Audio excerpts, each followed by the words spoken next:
Hey gang, it's Carl White and I'm here for your quick hit. This actually came from one of you asking a great question. And the question is, Carl, how do I manage difficult people without letting them suck my emotional energy? Man, that is a great question. So I want you to write down the word I choose. I choose. So let's say this is somebody that you work with, and let's say it's your processor, right? So another way of saying it is, hey Carl, I choose to work with a processor that sucks my emotional energy. Well, choose not to do that, right? It's a simple choice. See, if we say, hey, I have to work with this processor and they're difficult to work with, then you've given all your energy or all of your mojo, all your power to somebody else. Don't do that. Regain back your power and understand that you choose that situation. Choose a different situation.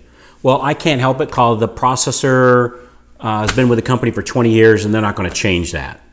I choose to be in a situation where they give me a processor that's mean as a snake, kind of thing. Not calling our processor snakes, right? There's some awesome processors and maybe I should have picked somebody different, but you get the idea here is we choose to be in situations, we choose to work with different people. Choose not to do that. It's just that simple.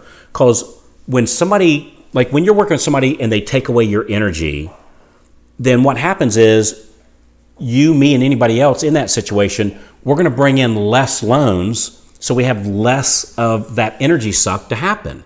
Like we'll actually suppress our loan origination, our bringing more loans in, which is ultimately going to help us and our family out. But we suppress that because every time we bring a new loan in, we have to deal with that person, whoever that person is, that much more. And we don't want to do that. So we'll decrease our loan getting activity so that we don't have to deal with that situation.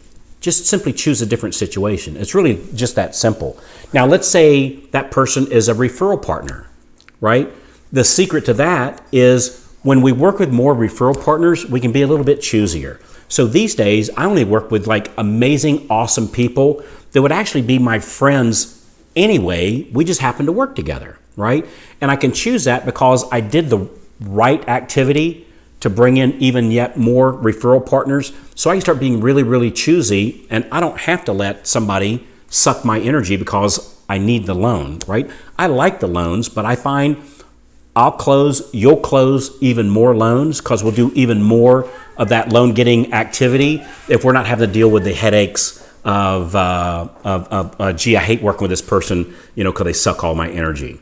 So, hey, if you want some help on how do you ramp up your business yet even more so that you get even more closings and you have even more power to choose who you work with and be picky about who you work with, we're happy to help you do that. So I can show you how to start working and how to attract the high quality real estate agents that are super cool, super easy to work with. Like, how do you meet with those people? How do you identify them? How do you make sure they're closing enough business to warrant your time to prospect them? And then once you get in front of them, what do you say to actually get referrals from them without being weird or salesy or uncool or begging or any of that stuff, right? So we can map you through that step by step of exactly what to do. No charge whatsoever. There's a link on this page if you just click that, or you can go to freedomclubdemo.com, freedomclubdemo.com, and we're going to set you up with a one-on-one Zoom call. We're going to map out exactly how do we attract these real estate agents, the ones that's actually closing business, the cool ones, so that we want even more business to come in because we get nothing but the positive stuff of more business. And we choose to only work with people that we really like and would hang out with anyway. They just happen to be referring business. So very easy thing to map out. You don't have to go buy a bunch of stuff. It's just a very simple process, and we'll walk through it with you step by step. freedomclubdemo.com, click on the link, and we'll share on the side. Ramp up your business, be picky, and you be empowered, you choose. And gosh, don't work with people that suck your energy. No good whatsoever. We'll talk to you on the inside.